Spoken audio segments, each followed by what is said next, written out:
Dans cette vidéo, nous allons vous apprendre à paramétrer la caisse, et plus généralement, les informations légales de votre entreprise.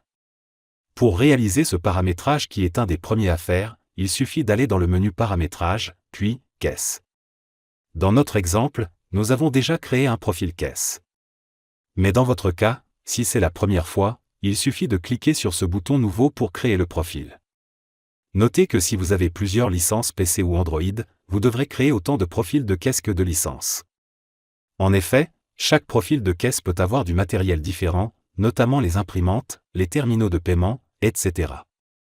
Voyons ce qui est à renseigner dans ce profil. Je clique sur le bouton « Modifier ». La première chose à faire est de donner un nom à la caisse.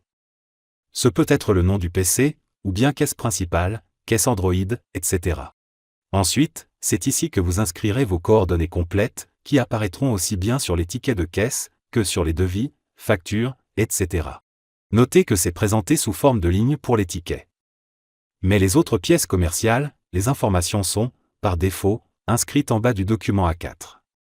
Vous pouvez choisir un logo que vous sélectionnez avec ce bouton. Attention, sur les imprimantes thermiques tickets de caisse, la définition étant plus faible, le rendu peut être modifié. Ensuite, il convient de créer un client qui sera le client par défaut de la caisse. C'est-à-dire que si vous n'allez pas rechercher un client en caisse, le ticket que vous remplirez sera par défaut, toujours associé à ce client. On peut l'appeler client divers, ou client de passage, ou divers magasins, etc. Pour créer ce client la première fois, il suffit de cliquer sur le bouton plus, ici. Si vous avez des collaborateurs dans votre cave, et que vous leur avez créé à chacun un profil, vous pouvez éventuellement les autoriser à se loguer en caisse, à chaque fois qu'ils prennent la main, sans avoir à saisir leur mot de passe. C'est plus rapide. Cela n'est à faire, bien sûr, que si ces collaborateurs ont tous les mêmes droits d'utilisation définis dans Cavilog. Notez qu'en revanche, vous pouvez imposer que s'ils choisissent un profil administrateur, c'est-à-dire qui a tous les droits, il faudra nécessairement connaître le mot de passe. Dans l'onglet Matériel, vous pourrez sélectionner l'imprimante ticket de caisse dans cette liste. Il faut, bien sûr, qu'elle soit installée et configurée dans Windows. De même, dans cette liste, vous pourrez sélectionner votre imprimante A4. Également, si vous souhaitez imprimer des étiquettes produits, vous sélectionnez soit une imprimante rouleau, soit A4, selon votre installation. Et vous indiquez à Cavilog quel est le type d'imprimante pour ces étiquettes. Si vous ne souhaitez pas imprimer à chaque encaissement un ticket de caisse, vous ne cochez pas cette case. C'est ce que nous vous recommandons de faire. Vous pourrez l'imprimer manuellement, ou l'expédier par mail à votre client, en caisse.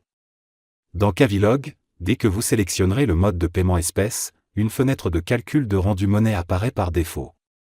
Si vous ne souhaitez pas la voir, il suffit de cocher cette case.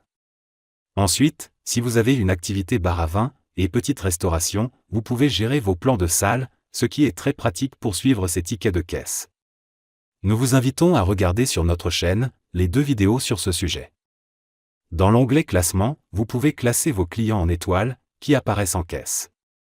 À vous de définir les tranches de chiffre d'affaires si vous souhaitez mettre cela en place. Si jamais vous utilisez Cavilog dans un pays dont la monnaie n'est pas l'euro, vous pouvez ici saisir la devise souhaitée. Ici, vous trouvez 3 lignes de texte qui, si elles sont renseignées, apparaîtront en bas du ticket de caisse. Ce peut être intéressant pour annoncer un message particulier sur une période donnée. Nous passons les 4 onglets suivants, pour lesquels nous vous recommandons de visionner les vidéos sur notre chaîne sur leur sujet. Dans le dernier onglet Facturation, vous pouvez indiquer toute information que vous souhaitez voir apparaître sur les factures et sur les commandes fournisseurs. Par exemple votre RIB, comme ici. Puis vous validez pour créer votre profil de caisse. Si vous avez besoin de créer un autre profil, vous cliquez sur le bouton Nouveau. Et notez que pour faire en sorte que chaque caisse ait les mêmes coordonnées, et que vous n'ayez pas tout à ressaisir, vous trouvez ici un bouton qui remplit automatiquement les lignes. Ensuite, pour chaque matériel, vous associerez un profil en le sélectionnant, puis en appuyant sur ce bouton.